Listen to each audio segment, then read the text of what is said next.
Okay, so you're probably wondering, okay, I get the history, but so what? Why does it matter, right? Why, as a consumer, should I really care what happens to silver? Well, the thing is, silver, because of its use and because uh, the demand that will eventually outgrow the supply, um, I think it's matter the most because especially for a consumer like us, right? We want to not necessarily take advantage of this opportunity, but you want to position yourself, your family for the best outcome.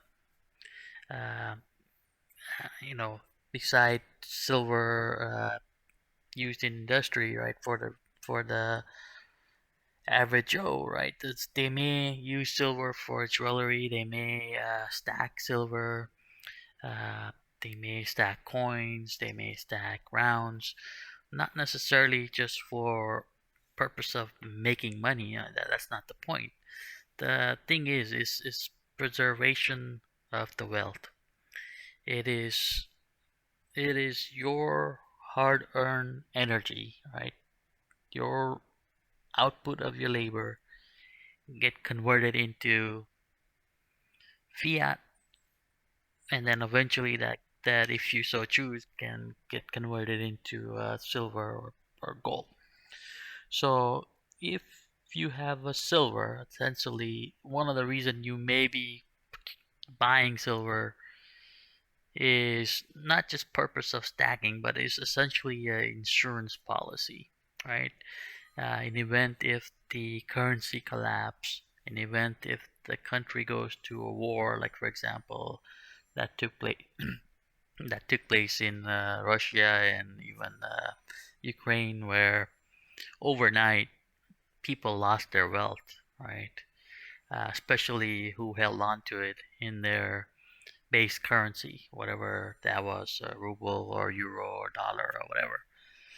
So having ability to preserve your energy, your wealth in something outside of counterparty risk, something outside of the base currency, then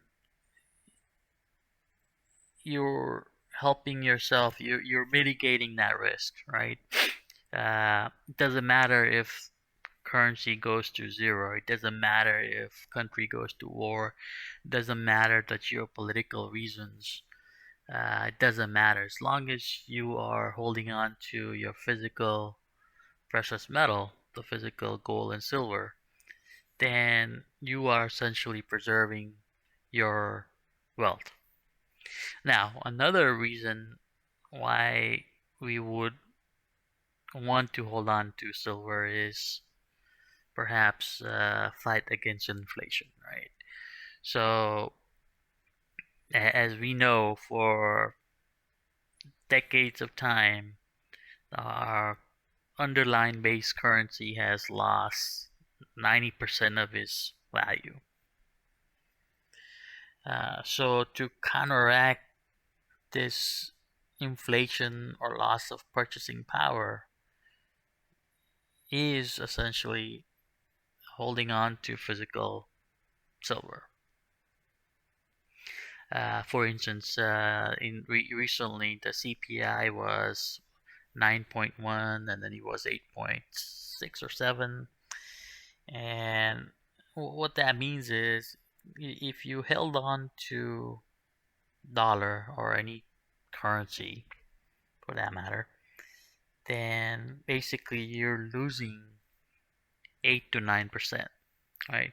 Now, the CPI number, we know that's not a real number.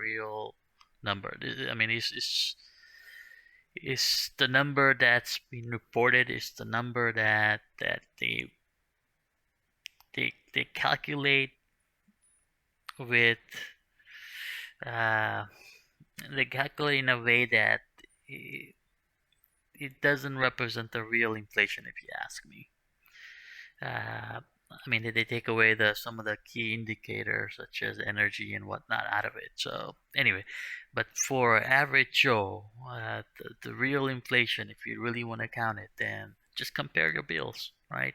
What was it last year versus this year? And I guarantee you, all your bills from housing expense to utilities to insurance to food, it will be in double digit. It's definitely above the 9.1% CPI that was projected. So anyway, one of the way to counter this is essentially buying silver. So if you buy silver, you are doing yourself a favor. You are taking an active approach in preserving your wealth for you and your family. Okay, so that's really why the silver matter, in my opinion. It's not to become an overnight millionaire. That's not the case. Um, Although in the long run, that certainly has a possibility, given the sense that supply and demand, and the demand is outgrowing the supply. And I can only imagine once we get into the next decade where we are projecting, getting away from combustion car into electric car. We are getting into more and more renewable type energy usage away from the fossil. So that can only mean more use of silver. And I would also argue, outside of the industrial use, I would argue that in at least in my lifetime, in our lifetime, over the next, I don't know, 5, 10, 15, 20, definitely next decade for sure, we will see some sort of currency devaluation. And I don't know if, eventually we'll go toward the CBDC, perhaps. But even then, before that happens, I would imagine there has to be collapse that needs to take place, right? How else would we influence and convince everyone to switch over to cashless society and into the CBDC world? But anyway, so the point here is that at some point in our lifetime, I would suspect that we would need to come out of this traditional debt-based economy to more of a new, new financial system. And we don't know what this financial system will be, but if we look at the World Economic Forum and if we look at some of the things that all the central bank around the world are working on, uh, I can only I get the impression that CBDC is definitely coming, and with that, I suspect that they will use that as an opportunity to redefine a new financial system. Okay, whatever that may be. So with that comes in not necessarily opportunity, but it gives us uh, what I'm trying to say here is that we have to be careful how we position ourselves.